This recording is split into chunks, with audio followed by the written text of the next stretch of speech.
దేవుని నామ స్తోత్రాలు. ఎమ్మెల్యం కుటుంబ సభ్యులందరికీ నా వందనాలు. న్యాన్సీ అంకుల్కి, అమ్మగారికి నా వందనాలు. నేను మాట్లాడి చాలా కాలం అయింది. దేవుడు మళ్ళా నన్ను ప్రేరేపించి కొన్ని మాటలు మీతో పెంచుకోవాలని చెప్పి నన్ను ప్రేరేపించాడు. నన్ను ప్రేరేపించిన ఆత్మదేవునికి వందనాలు. నేను బైబిల్ కాలేజీలో అంకుల్ చెప్పే ఆత్మీయ పాఠాలు నేర్చుకుంటూ సంఘంలో అంకుల్ చెప్పే మెసేజ్ ద్వారా ఎంతో ఆత్మీయ క్షేమాభివృద్ధిని పొందుకుంటున్నాను. నేను ప్రజెంట్ బైబిల్ కాలేజీలో ఎస్కటాలజీ అనే సబ్జెక్టు అయింది. నేను దాని గురించి కొన్ని మాటలు మాట్లాడని ఆశపడుతున్నాను. ఎస్కటాలజీ అంటే ముగింపు కాల సిద్ధాంతం. ప్రతిదానికి ఒక ఆరంభం ఉంటుంది, ఒక కొనసాగింపు ఉంటుంది, ఒక ముగింపు ఉంటుంది. ఒక పుస్తకాన్ని తీసుకున్నా, ఒక జీవితాన్ని తీసుకున్నా, ఒక కథను తీసుకున్నా, ఏది తీసుకున్నా ఒక ఆరంభం ఉంటుంది, ఒక ముగింపు ఉంటుంది. ఒక మొదలు ఉంటుంది, ఒక చివర ఉంటుంది. అలాగే ఈ లోకానికి కూడా ఒక ఆరంభం ఉంది, ఒక ముగింపు ఉంది. అంటే ముగింపు కోసం అని చెప్పి దేవుడు ఆరంభించలేదు, కానీ ఆ పరిస్థితులు ఆ ముగింపు పలకడానికి దారి తీస్తాయి. ముగింపు అంటే పూర్తి ముగింపు కాదు, రీస్టోరేషన్, మళ్ళా పునరుద్ధానం చెందుతుంది. అసలు ముగింపు అంటే ఏంటంటే ప్రస్తుతం ఉన్న పరిస్థితులకి ముగింపు. దేవుడికి వ్యతిరేకమైన వాటికి ముగింపు పలికి మరలా తను అనుకున్నట్లుగా అనుకున్న రీతిలో ఆయన మరలా రీస్టోర్ చేయటం, అదే ముగింపు. ప్రస్తుతం ఉన్న దినాల్లో అందరూ ఆరంభం గురించి, అంటే ఏ విధంగా వచ్చినవి, ఏ విధంగా జరిగిందనే విషయాలపైనే మనసు పెడుతున్నారు. కానీ ముఖ్యంగా క్రైస్తవులు చూసుకున్నట్లయితే ఆ ముగింపు గురించి కానీ ఎవరు దృష్టి పెట్టట్లేదు. ఆ ముగింపు దినాలు ఎలా ఉంటాయి, ఎలా ఉండబోతున్నాయి అని చెప్పి ఆల్రెడీ లేఖనంలో ముందుగానే దేవుడు మనకి బయలుపరిచాడు. అలా బైబిల్ మొత్తం ఒక మాటలో చెప్పాలంటే జనరేషన్, డీజనరేషన్, రీజనరేషన్. ఆరంభం, ఒక ముగింపు. ఆదికాండంలో చూసుకున్నట్లయితే ఆరంభం ఎలా జరిగిందో తెలుస్తుంది. ప్రకటన గ్రంథంలో చూసుకున్నట్లయితే ముగింపు దినాలు ఎలా ఉన్నాయో మనకు తెలుస్తుంది. నేను కొన్ని మాటలు ఆరంభం గురించి చెప్పాలని ఆశపడుతున్నాను. యోహాను సువార్త 1వ అధ్యాయం 1వ వచనంలో ఈ విధంగా రాయబడి ఉంది: ఆదియందు వాక్యం ఉండెను, వాక్యము దేవుని యొద్ద ఉండెను, వాక్యము దేవుడే ఉండెను. సమస్తం ఆయన మూలంగా కలిగింది, ఆయన లేకుండా ఏది కలగలేదు. ఆదియందు దేవుడు ఉన్నాడు, ఆయన వల్లే సమస్తం అంతా కలిగింది. ఆదికాండం 1వ అధ్యాయం 1వ వచనం చూసినట్లయితే ఆదియందు దేవుడు భూమి ఆకాశం సృజించాను అంటే ఉనికిలో లేని దాన్ని ఉనికిలోకి తీసుకొచ్చారు. ఆయన తన నోటి మాటతో ఈ సృష్టి అంతటిని చేశాడు. 1వ అధ్యాయం 27వ వచనంలో మానవుల్ని తన స్వారూప్యంలో, తన చేతితో, తన స్వారూప్యంలో, తన రూపంలో నిర్మించాడు. మనుషుల్ని ఆదాంని అవని దేవుడు సృష్టించాడు, తన చేతితో చేశాడు. అందరికి తెలిసిన విషయాలే మళ్ళా చెప్తున్నాను, ఎందుకంటే కంటిన్యూషన్ కోసం. తినొద్దన్న పడిన వారు తింటారు, చేయదన్న పనిని వారు చేయడం వల్ల ఆ పాపం వచ్చింది. ఆజ్ఞాతికపరమే పాపం. దేవుడు చేయదన్న పని చేయటం, లేదా చేయమన్న పని చేయకపోవడమే పాపం. దేవుని నైతిక నియమాలకు అనుగుణంగా లేకపోవడమే పాపం. ఈ విధంగా వారు చేయదన్న పని చేయడం ద్వారా, ఆజ్ఞాతిక్రమించడం ద్వారా పాపం అనేది వచ్చింది. పాపం, సిన్ అనేది వచ్చింది. దాని పెనాల్టీ ఏంటంటే మరణం. అంటే wages of sin is death. పాపం వల్ల వచ్చే జీతం మరణం. పాపం వచ్చింది, మరణం వచ్చింది. ఈ కాన్సిక్వెన్సెస్, ఈ మరణం, సిన్ యొక్క పర్యవసానాలు ఏంటంటే ఎలైనేషన్ ఫ్రమ్ గాడ్, దేవుని నుంచి వేరు చేయబడ్డారు, డెత్. 3 రకాల మరణాలు వచ్చినాయి: ఆత్మీయ మరణం, శారీరక మరణం, నిత్య మరణము.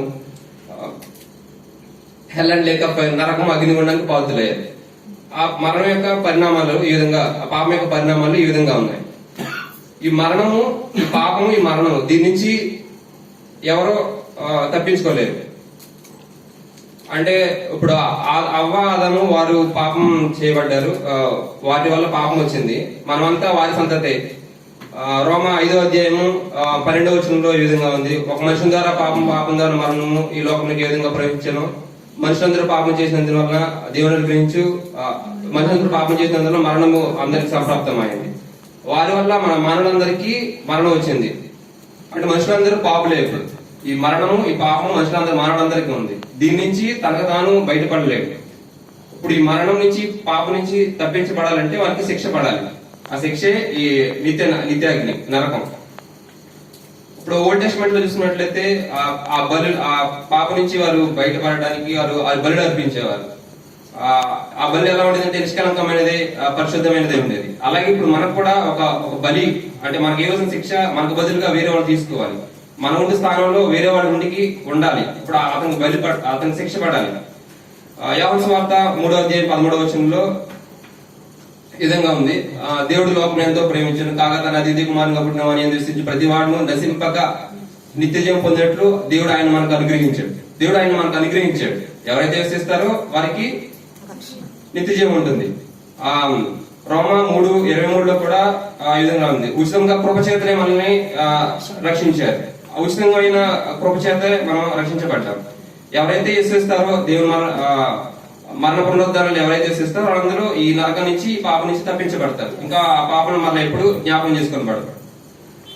ఒకవేళ ఈ భూమి మీద విశ్వసించకుండా చనిపోతే మరి ఆ నరకానికి బాధ్యులైపోతారు. కాబట్టి వారు చనిపోయిన వెంటనే మానవుడు ప్రాణాత్మ శరీరాలుగా ఉన్నాడు కాబట్టి ఆత్మ నరకానికి వెళ్తుంది, అంటే వేదనకరమైన స్థలంలోకి వెళ్తుంది. ఒకవేళ విశ్వసించి చనిపోతే దేవుడు ఎలాగో ఇచ్చేసాడు కాబట్టి పరలోకం ఇస్తా అన్నాడు కాబట్టి వాళ్ళ పాపం జ్ఞాపం చేసుకున్నాడు కాబట్టి వాళ్ళు పరదేశకు వెళ్తారు. చనిపోయిన వారి విషయంలో క్లియర్ గా ఉంది. ఇప్పుడు బతికి ఉన్న విశ్వాసులు అవిశ్వాసులు, బతికున్న విశ్వాసులకి మన నిరీక్షణ కలిగిన వారమే రక్షించబడ్డాం. మన రక్షణ నిరీక్షణతో కలిగి ఉంది. మనం రక్షించబడుతూ ఉన్నాము, రక్షించబడతాము. మన రక్షణ 3 దశలుగా ఉంది.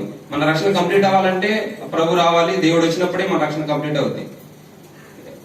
దేవుడు ఈ బతుకున్న విశ్వాసులకి ఒక భరోసా ఇచ్చారు అన్నమాట. ఆయన ఏం చెప్పాడంటే, మరలా నేను వస్తాను, అంటే నా తండ్రి ఇంటి అనేక స్థలంలో ఉన్నవి, నేను స్థలంలో సిద్ధపరచడానికి వెళ్తున్నాను, మరలా వచ్చి మీకు నేనుండే స్థలంలో మీరుండేలాగా మిమ్మల్ని నేను తీసుకువెళ్తానని చెప్పి మనకు ఒక భరోసా ఇచ్చారు.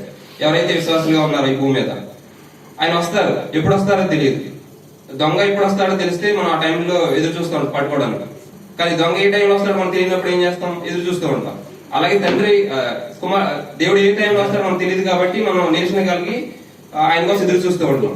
ఇప్పుడు భూమి మీద ఉన్న విశ్వాసులందరూ ఆయన కోసం ఎదురు చూస్తూ ఉన్నారు. ఇప్పుడు ప్రతి విశ్వాసం ఒక సంఘం సభ్యుడే ఉన్నాడు. మనంతా విశ్వాసం సంఘం సభ్యులే ఉన్నాం. అలాగే ఇదంతా లోకల్ చర్చ్, యూనివర్సల్ చర్చ్, మనంతా లోకల్ చర్చెస్ అన్ని యూనివర్సల్ చర్చ్ లో పార్ట్ కాబట్టి ఈ సంఘం అంతా క్రీస్తు కోసం ఎదురు చూస్తుంది. దేవుడు వచ్చాడు, మొదటిసారి వచ్చాడు, రెండో రాకడ కోసం సంఘం అంతా సిద్ధపడుతూ ఉంది, ఎదురు చూస్తూ ఉంది. ఇదొక పార్ట్. బబులోను రాజు కాలంలో ఇశ్రాయేల్ అంతా దాసత్వంలో ఉంచబడ్డారు. ఇర్మియా ప్రవక్త యొక్క ప్రవచనం ఆధారంగా 70 సంవత్సరాలు దాసత్వంలో ఉంచబడ్డారు. ఆ దాసత్వం నుంచి విడిపించబడే టైంలో దానియేలు ఒక ప్రార్థన చేస్తారు. ఆ ప్రార్థన చేసినప్పుడు గాబ్రియల్ అనే దేవదూత ఆయనకి కనపడి ఆయనకి కొన్ని విషయాలు చెప్తున్నాను. అక్కడ 2 విషయాలు బయలుపరచబడతాయి. ఇశ్రాయేల్కి రాజ్యస్థాపన ఎప్పుడు వస్తుంది, ఇశ్రాయేల్కి మెస్సయ ఎప్పుడు వస్తారు, ఇశ్రాయేలీలు మెస్సయ ఎప్పుడు వస్తారని ఎదురు చూస్తున్నారు, వారి రాజ్యస్థాపన కోసం వారు ఎదురు చూస్తున్నారు. అక్కడ చెప్పిన విషయం ఏంటంటే, రాజ్యస్థాపన ఎప్పుడు జరుగుతుందంటే 70 వారాలు, అంటే 490 సంవత్సరాల కాలం పడుతుందని చెప్పి చెప్తుంది. మెస్సయ ఎప్పుడు వస్తారంటే 69 వారాలు, అంటే 480 సంవత్సరాలకి మెస్సయ వస్తారు అని చెప్పి అక్కడ వాగ్దానం అంటే గాబ్రియల్ దేవత చెప్తుంది అనమాట. ఈ విధంగా సంఘం అంతా క్రీస్తు కోసం సిద్ధపడుతున్నారు, రెండో రాకడ కోసం. ఇశ్రాయేలులంతా మెస్సయ కోసం ఎదురు చూస్తున్నారు. మెస్సయ ఆల్రెడీ వచ్చేసారు. మెస్సయ అంటే హెబ్రీ భాషలో అభిషిక్తుడు అని. క్రీస్తు అంటే గ్రీకు పదం క్రీస్తు అంటే అతను అభిషిక్తుడే. మన ఎదురు చూసే అభిషిక్తుడు క్రీస్తు, వాడు ఎదురు చూసే మెస్సయ, ఇద్దరు ఒకళ్ళే. ఆల్రెడీ మెస్సయ వచ్చేసేసారు, మనకు ఆల్రెడీ రక్షణ ఇచ్చారు, వెళ్ళారు, మరలా వస్తున్నారు. కానీ ఇంకా ఇశ్రాయేల్ అంతా మెస్సయ కోసం ఎదురు చూస్తున్నారు. మనం రెండో రాకడ కోసం ఎదురు చూస్తున్నాం, వారు ఇంకా మొదటి రాకడ కోసం ఎదురు చూస్తున్నారు. తర్వాత దేవుడు వస్తాడని చెప్పాడు. ర్యాప్చర్ అంటే ఎత్తబడటం, తీసుకొని పోవడం. ఎప్పుడు వస్తాడనే విషయం మనకు తెలియదు.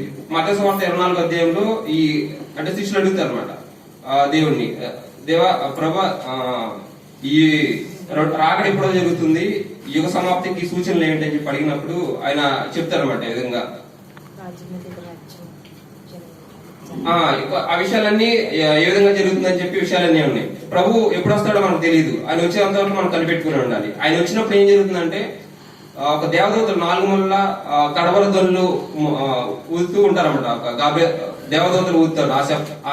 ఆ ధ్వని, కడవల ధ్వని ఊదగా దేవుడు ఆల్రెడీ చనిపోయిన ఆత్మని వెంట పెట్టుకొని తీసుకొని వస్తాడు ఈ మూమెంట్కి. అప్పుడు వచ్చినప్పుడు క్రీస్తుని వదిలిన వారు మొదట లేస్తారు. ఎవరైతే ఆల్రెడీ చనిపోయి ఉన్నారో వారు ఆ ఆత్మలు సమాధిలోకి వెళ్ళి దేహాన్ని ధరించుకొని మహిమ దేహాన్ని ఫస్ట్ వారు ధరించుకుంటారు. తర్వాత విశ్వాసాలు కొన్ని ఈ భూమి మీద ఉన్నటువంటి వారందరూ మహిమ దేహాలు ధరించుకుంటారు. ఎందుకంటే రక్తమాంసాలు దేవుని రాజ్యం స్వతంత్రించుకోను. ఈ క్షయమైపోయిన ఈ దేహం అక్షేత్రం ధరించి దేవుని రాజ్యం స్వతంత్రించుకోదు. కాబట్టి మనకు ఒక నూతన దేహం కావాలి. కాబట్టి మహిమ దేహాన్ని దేవుడు ఇస్తారన్నమాట. ఇప్పుడు క్రీస్తు రెండో రాకడ వచ్చేది ఎందుకు అంటే తన కోసం కనిపెట్టుకున్న వారి రక్షణ నిమిత్తం, వారి కోసమే ఆయన వస్తున్నాడు అనమాట. అంటే విశ్వాసాలే తీసుకుని పోవడానికి, అంటే ఆ ఉగ్రత నుంచి తప్పించడానికి వస్తున్నారు. ఇప్పుడు మనం చనిపోయిన వారి పట్ల నిరీక్షణ కలిగి ఉంటాం, మరలా వారిని కలుసుకుంటాం అనేది ఇక్కడ మనకి మరలా కలుసుకుంటాం అనమాట. అంటే ఎప్పుడైతే దేవుడు మనం వచ్చి మనం తీసుకుని వెళ్తాడో అప్పుడు ఆల్రెడీ చనిపోయిన విశ్వాసులు ఈ మనం మొత్తం అందరూ కలుస్తాం, రీయూనైట్ మళ్ళా కలుసుకుంటాం అనమాట. దేవునితో దిగిపోయిన సంబంధాన్ని మరలా అక్కడ పునరుద్ధరించుకుంటాం అనమాట, రీస్టోర్ అవుతుంది. విశ్వాసులందరికీ మధ్యాకాశం తీసుకువెళ్తారు, వారికి విందు ఉంటుంది అనమాట. 7 ఏడేళ్ల విందు జరుగుతుంది మధ్యాకాశంలో. కింద సంఘం ఎత్తబడిన తర్వాత 7 ఏళ్ల శ్రమలు మొదలవుతాయి. ముందు ఆ విశ్వాసం గురించి తెలుసుకుందాం. ఆశయంగులు ఎక్కువగా ప్రతి సండే పాడే పాట పరిగెత్తుదాం పరిగెత్తుదాం, పిలుపుకు బహుమానంకై పరిగెత్తుదాం అని చెప్పి ఒక పాట పాడుతూ ఉంటారు ఎక్కువగా. అతిశయ కిరీటం కోసం, వాడవారి కిరీటం కోసం మనం పరిగెట్టడం అని చెప్పి అంటారు. ఈ మన దేవుని దగ్గరికి వెళ్ళినప్పుడు, మధ్యాకాశం వెళ్ళినప్పుడు దేవుడు మనకి కొన్ని దేవుని బీమా సీట్ న్యాయపీఠం అనేది ఒకటి ఉంటుంది అనమాట. అంటే విశ్వాసులు మాత్రమే అక్కడ దేవుడు రివార్డ్స్ ఇస్తాడు. ప్రకటన గ్రంథం 22:12 వారి క్రియలు చొప్పున ప్రతి వానికి ఇచ్చుటకు నేను సిద్ధపరిచిన జీతం నా యుద్ధం ఉన్నదని చెప్పి అక్కడ రాయబడి ఉంది. ఇక్కడ ఎవరైతే పందెం రంగంలో పరిగెట్టాడు, ఈ లోకంలో పందెం రంగంలో ఈ లోకంలో మనం పరిగెడితే మనకు వచ్చే బహుమానాలు అవి ఇదంతా అంతరించిపోతుంది కదా, భూమి అసలు ఏమైపోతాయి కాబట్టి అవన్నీ వాడిపోతాయి. కానీ దేవుడు ఇచ్చే కిరీటాలు వాడబారినవి, నిత్యము ఉండేవి. ఆ కిరీటాలు ఒక 5 కిరీటాలు దేవుడు ఇస్తారని చెప్తున్నాడు. ఇవి ఓన్లీ విశ్వాసులు మాత్రమే. అవేంటంటే శరీరంపై పట్టు సాయించిన వారికి అక్షయ కిరీటం, క్రీస్తు వద్దకు నడిపించిన వారికి అక్షయ కిరీటం అంటే ఆనంద కిరీటం, భూమి మీద ఎదురైన శోధనలు జయించిన వారికి జీవ కిరీటం, రక్షించబడి రాకడ కోసం ఎదురు చూస్తున్న వారికి నీతి కిరీటం, సేవకులకు మందను కాచే వారికి మహిమ కిరీటం. ఈ విధంగా 5 కిరీటాలు దేవుడు ఇస్తారని చెప్పారు అనమాట. అక్కడ ఆనందంగా దేవుడితో మనం హ్యాపీగా ఉంటాం. విశ్వాసులు ఎవరైతే ఉన్నారో వారందరూ హ్యాపీగా ఉంటారు. కింద 7 ఏళ్ల శ్రమ.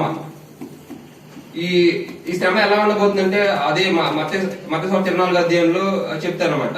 ఎలా అంటే అబద్ధ ప్రవక్తలు వస్తారు, యుద్ధ సూచనలు జరుగుతాయి, యుద్ధాల గురించిన వార్తలు మీరు వింటారు, కరువులు వస్తాయి, భూకంపాలు వస్తాయి. ఇవి వేదనలకు ప్రారంభమే కానీ ఇది చివరి కాదు. ఇలా వస్తుందంటే అందరూ ఆరంభం అనుకుంటారు, ఆరంభం కాదు, ఇది మొదలు మాత్రమే అని చెప్తారు.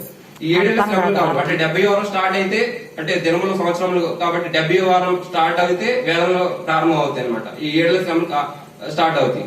ఈ 7 ఏళ్ల శ్రమలు 2 రకాలుగా ఉంటాయి అనమాట. అంటే ఒకటి first half, second half. First 3.5 years, second 3.5 years. ఈ ఫస్ట్ 3.5 years లో వేదనలకు ఆరంభం, సెకండ్ 3.5 years లో మహాశ్రమలు జరుగుతాయి అనమాట.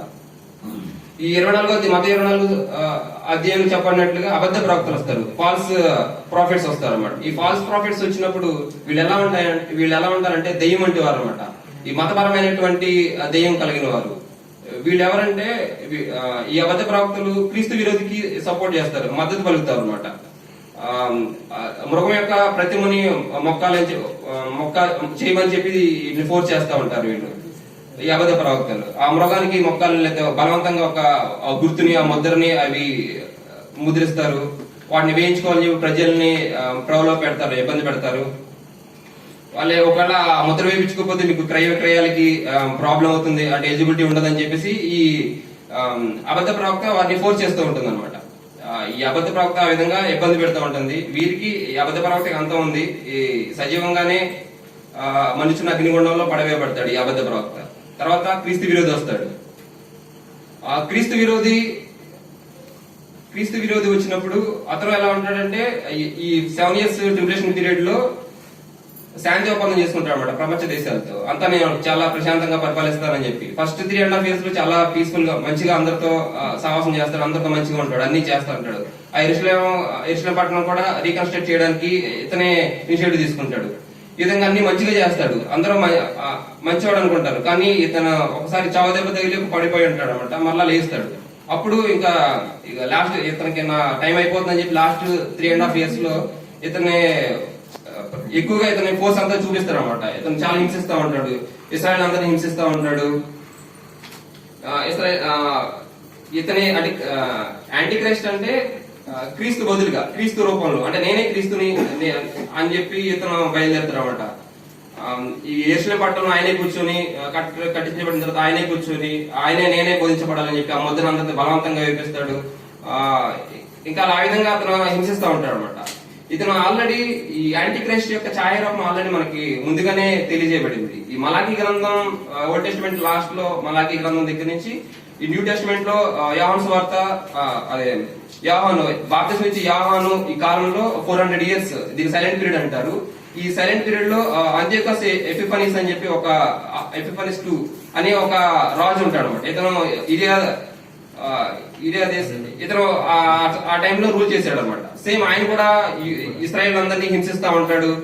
అతను కూడా ఈ అంటే నేనే క్రీస్తున్నా అన్నట్టు అంటే నేనే రాజుని నన్నే పూజించాలి నన్నే అని చెప్పేసి ఆయన ఉంటాడు అనమాట.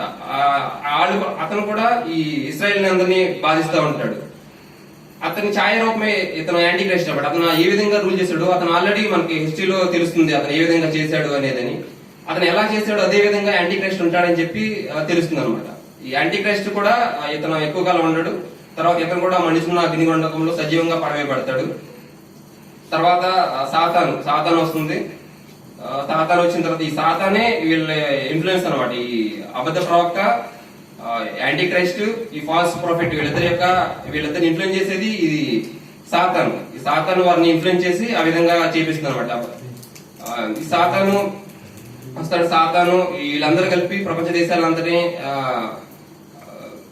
దేశాలందరినీ కలుపుకొని దేవుని మీద యుద్ధానికి వస్తారు అనమాట. హర్మగిద్యోను యుద్ధం అని చెప్పి ఒక యుద్ధానికి వీళ్ళందరూ స్వీకారం చుడతారు అనమాట. ఈ విధంగా వీళ్ళు ఈ ముగ్గురు ఈ విధంగా వాడి యొక్క పరిస్థితులు ఎలా ఉంటాయి అనమాట. సంఘం ఎత్తబడిన తర్వాత 7 ఏళ్ల శ్రమలు స్టార్ట్ అవుతాయి అని చెప్పాం. ఇప్పుడు పక్కన అక్కడ పైన 7 సంవత్సరాలు అక్కడ విందు జరుగుతుంది. వీళ్ళకేమో ఇక్కడ దేవుడు ఏం చేస్తాడంటే కొన్ని ముద్రలు ఓపెన్ చేస్తారు అనమాట. ఆ ముద్రలు ఓపెన్ చేసినప్పుడు వీళ్ళ మీదకి కొన్ని తీర్పులు వస్తాయి అనమాట. ఆ తీర్పులు ఏమిటంటే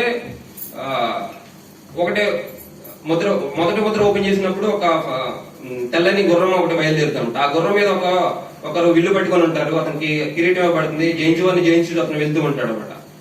మొదటి ముద్ర ఓపెన్ చేసినప్పుడు ఆ విధంగా జరుగుతుంది. రెండో ముద్ర ఓపెన్ చేసినప్పుడు ఒక ఎర్రని గుర్రం ఒకటి బయలుదేరుతుంది అనమాట. దాని మీద ఉన్న అతనికి ఒక ఖడ్గం ఇవ్వబడుతుంది. అప్పుడు అది ఓపెన్ చేసినప్పుడు ఏమవుతుంది, భూమి మీద ఉన్న వారికి ప్రజలందరికీ ఒకరినొకరు చంపుకునేంత అధికారం ఉంటుంది అనమాట. అలా 3 ముద్ర ఓపెన్ చేసినప్పుడు నల్లని ఒక గుర్రం బయలుదేరుతుంది అనమాట. ఈ నల్లని గుర్రం వల్ల కరువులు ఇవన్నీ వస్తాయన్నమాట ఈ భూమి మీద. అలాగే తర్వాత పాండువర్ణపు గుర్రం ఒకటి ఉంటుంది. 4 ముద్ర ఓపెన్ చేసినప్పుడు ఇది వచ్చినప్పుడు ఈ కరువుల వల్ల ఈ ఖడ్గం వల్ల అందరూ చనిపోతారు. అంటే దాని మీద గుర్రం మీద మృత్యు ఉంటుంది అనమాట. వీళ్ళందరినీ చంపివేస్తుంది. ఇక భూమి అంతా చాలా భయంకరమైన స్థితిలో వెళ్ళిపోతుంది. తర్వాత 5వ ముద్ర ఓపెన్ చేసినప్పుడు ఆ పీఠం దగ్గర ఉన్నటువంటి వారి పరిశుద్ధులందరూ అడుగుతారు అనమాట, ప్రభా వీరికి ఎప్పుడు న్యాయం తీరుస్తావు, త్వరగా న్యాయం తీర్చు అని చెప్పి అడిగినప్పుడు ఏమని చెప్తారంటే దేవుడు ఇంకా సమయం అవ్వలేదు అని చెప్తారు అనమాట. అలాగే 6వ ముద్ర ఓపెన్ చేసినప్పుడు ఏమవుతుందంటే పెద్ద భూకంపం వస్తుంది. ఈ భూకంపం వచ్చిన తర్వాత మన టీవీలో చూస్తాం భూకంపం వచ్చినప్పుడు ఎలా జరుగుతుందో పెద్ద భూకంపం. ఇంకా భూకంపం వస్తుంది. భూకంపం వచ్చిన తర్వాత ఈ సూర్యుడు నలిపైపోతాడు, చంద్రుడేమో రక్తవర్ణం అయిపోతాడు. ఇలా అయిపోయిన తర్వాత ఆకాశ నక్షత్రాలు ఒక అంజూరపు చెట్టుకు కాయలు ఎలా రాలిపోతాయి అలాగా ఆకాశ నక్షత్రాలని రాలిపోతాయి. కొండలు దెబ్బలు ఇవన్నీ దాని యొక్క స్థితిగతులు తప్పుతాయి. ఇక ఆ టైం ఎక్కడ దాక్కున్నా గానీ ఇక ఆ భయంకరమైన పరిస్థితులు అనుభవించక తప్పదు. అంటే ఈ 7 ఏళ్ల శ్రమల కాలంలో జరిగే ఈ పరిస్థితులు అనమాట. ఈ 7 ఏళ్ల శ్రమల కాలంలో ఎవరు ఉంటారంటే ఎవరైతే విడిచిపెట్టబడిన వారు వాళ్ళు ఉంటారు. అంటే అవిశ్వాసులు ఉంటారు, ఇశ్రాయేలీయులు ఉంటారు. ఈ విధంగా 6 ముద్రలు ఓపెన్ చేసినప్పుడు ఈ విధంగా జరుగుతుంది. 7వ ముద్ర ఓపెన్ చేసినప్పుడు ఏమవుతుందంటే ఒక ½ అవర్ సైలెంట్ నిశ్శబ్దం ఉంటుంది అనమాట. మళ్ళీ తర్వాత ఆ 7 ముద్రలో నిశ్శబ్దం అయిపోయిన తర్వాత మరలా 7 బుర్రలు పెట్టుకుని కొంతమంది దేవదూతలు కనపడతారు అనమాట. ఇలా మళ్ళీ 7 బుర్రలు పెట్టుకుని కొంతమంది కనపడతారు. ఒక్కొక్క బుర్ర ఊదినప్పుడు ఒక్కొక్క తీర్పు లోకం మీదకి వస్తుంది. ఆ విధంగా బాధించబడతారు.